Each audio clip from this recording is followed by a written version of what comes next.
Bonsoir chers abonnés, chers étudiants, nous sommes de retour avec vous pour vous faire un petit tutoriel concernant le service DHCP.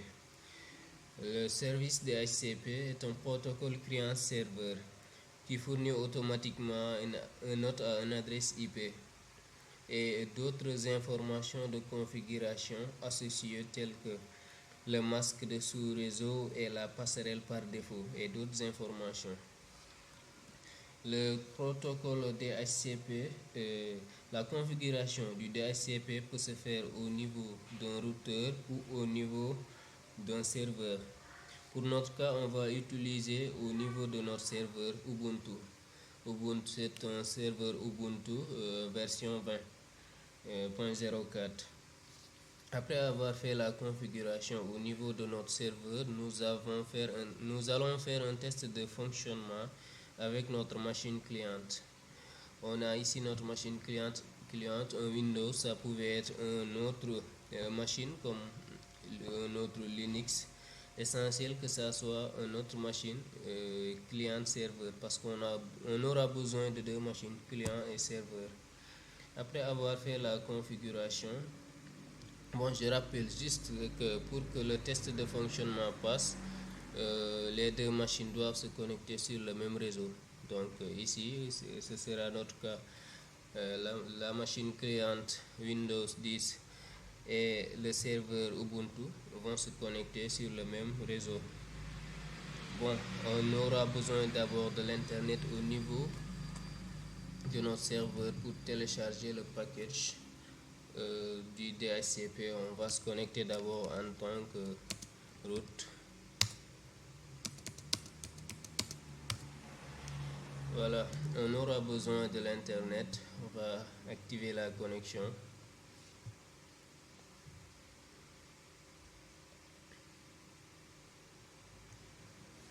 Activer la connexion et vérifier si le mode d'accès est sur le NAT, soit sur le NAT ou l'accès par point. Voilà, on est bien sûr sur le NAT. On va installer le package qui est apt install isc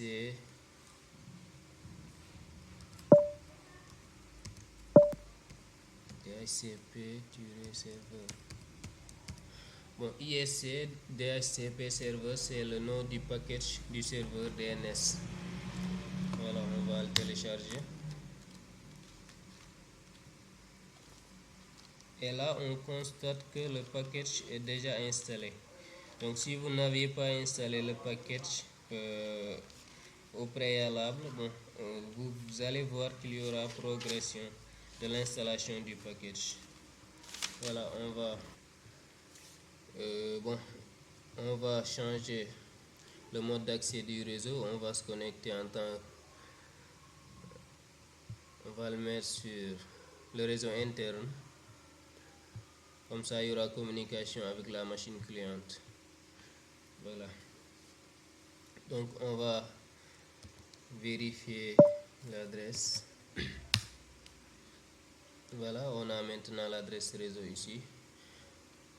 Donc, on va modifier le fichier du port d'écoute.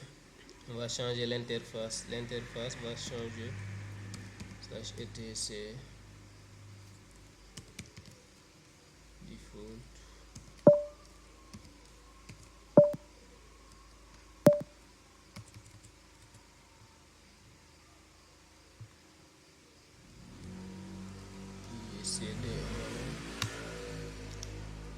D'abord dans ce fichier de configuration, on va renseigner l'interface qui est ENP0S3.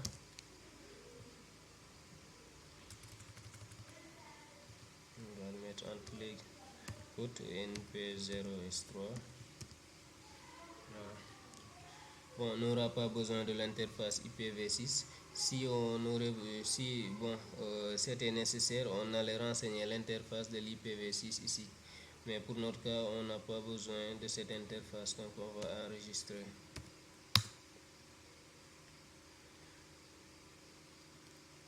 Fichier de configuration,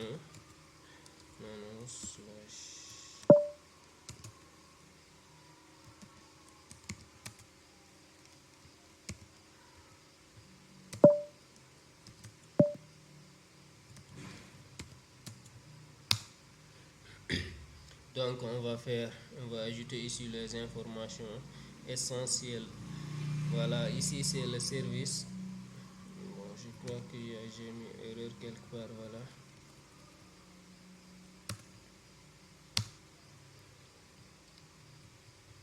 Ici on a le fichier de configuration etc dhcp dhcpd.conf. C'est ici qu'on va ajouter les informations de configuration. Tout le paramétrage du serveur DHCP se fait ici au niveau de ce fichier de configuration. Pour les informations,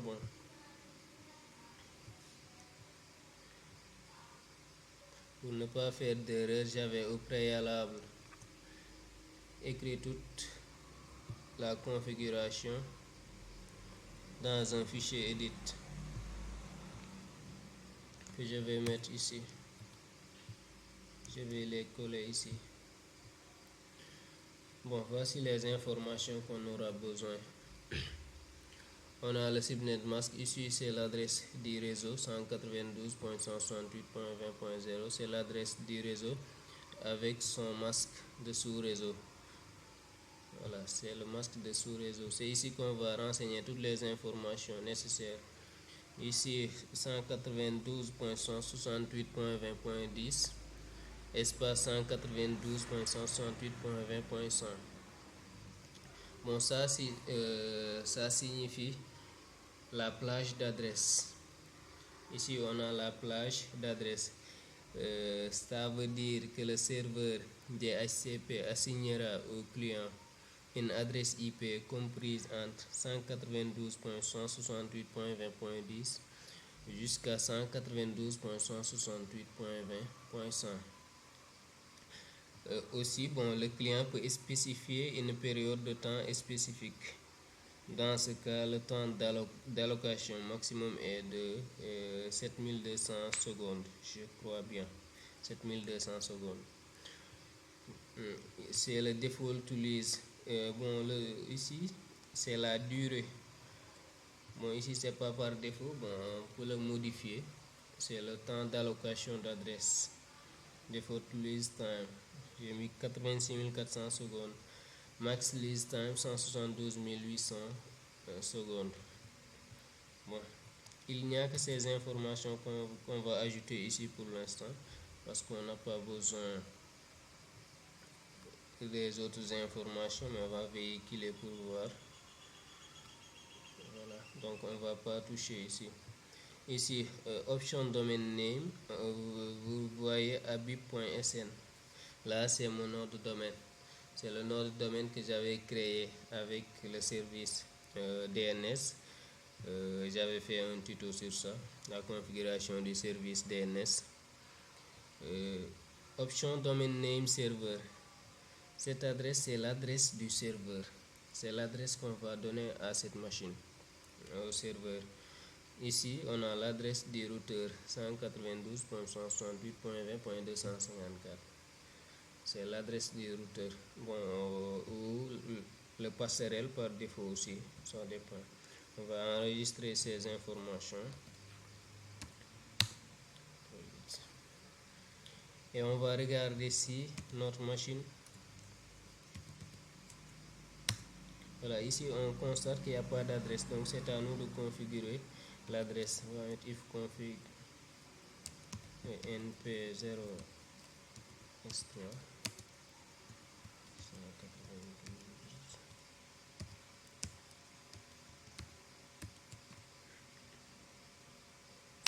on met entrée. Voilà, on constate que l'adresse a été fixée. C'est l'adresse du serveur dont je parlais tout à l'heure, 192.168.20.1. Attention, Ne mettez pas .0, c'est .1 parce que c'est l'adresse du serveur. Ici, le masque de sous-réseau et l'adresse de diffusion qui est le broadcast. Après cette étape de configuration, on peut vérifier DHCP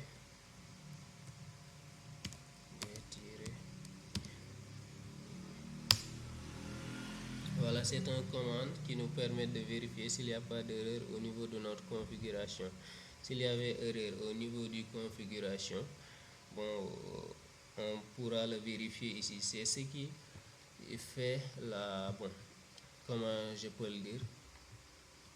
Voilà, bon, c'est l'avantage de Linux par rapport aux autres systèmes d'exploitation parce qu'ici, bon, tout se passe sur commande et on a des moyens pour vérifier s'il y a des erreurs ou pas. Et s'il y a des erreurs, bon, on verra que on va les spécifier facilement par rapport aux autres systèmes d'exploitation. Bon, on va démarrer le service système control star ISC.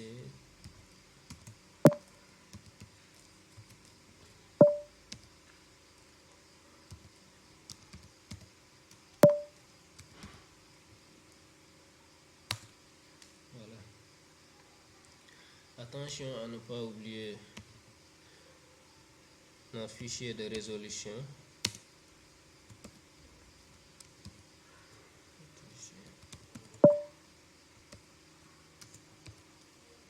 Pour fixer l'adresse du serveur ainsi que le nom de domaine.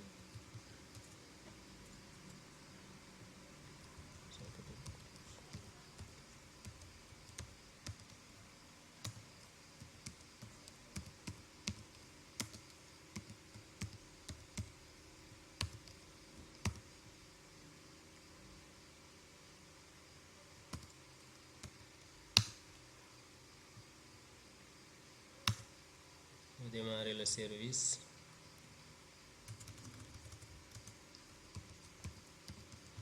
Status.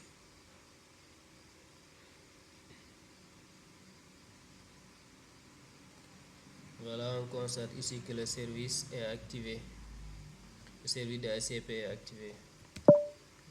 On va démarrer aussi en même temps le service du DNS.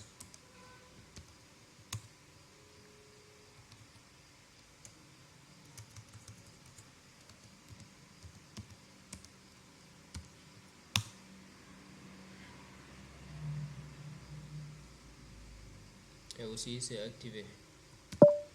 Donc, on va allumer notre connexion.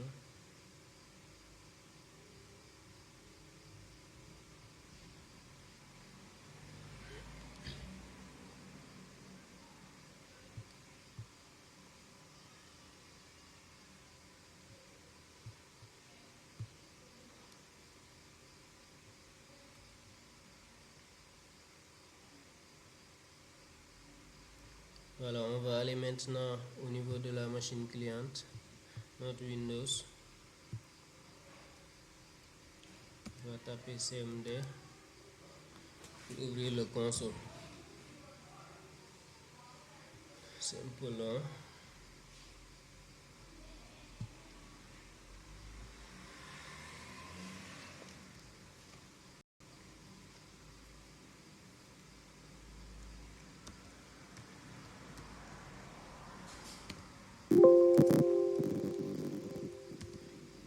Si c'était Linux, vous constatez que sur Linux c'est ifconfig et au niveau du Windows c'est ipconfig. Il ne faut pas le confondre. Voilà, ici on constate que l'adresse n'est pas encore renseignée. Ici on a l'adresse par défaut. Donc on va mettre ipconfig ipconfig/renew.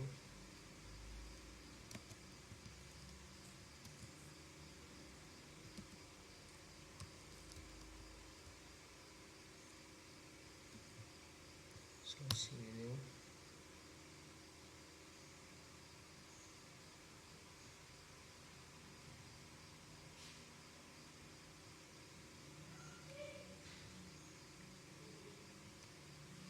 config/release.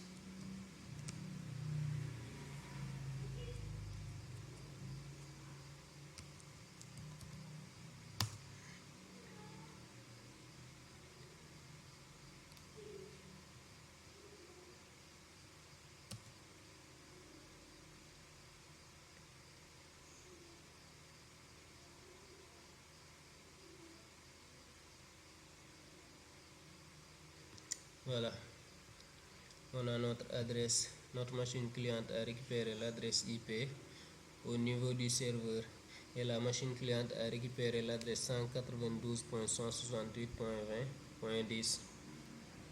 Voilà, on va mettre IP avec le masque de sous-réseau 255.255.255.0 ainsi que le passerelle par défaut. La passerelle par défaut qu'on avait mis au niveau du serveur. On va essayer de voir plus d'informations. Voilà, donc ici vous allez constater beaucoup plus d'informations. On a le nom d'hôte, liste de recherche du suffixe DNS. Vous voyez abi.sn, c'est mon nom de domaine. Donc la machine cliente a même récupéré le nom de domaine qu'on avait renseigné au niveau du fichier de configuration abi.sn. Ici on a l'adresse 192.168.20.10 et la baille obtenue mardi 4 octobre 2022. Voilà, baille expire le mardi 5 octobre 2022, c'est-à-dire en 24 heures. Voilà, donc c'était tout, c'était l'essentiel concernant la configuration du service DHCP. Et je vous remercie. À la prochaine pour un autre tuto avec d'autres configurations. Merci.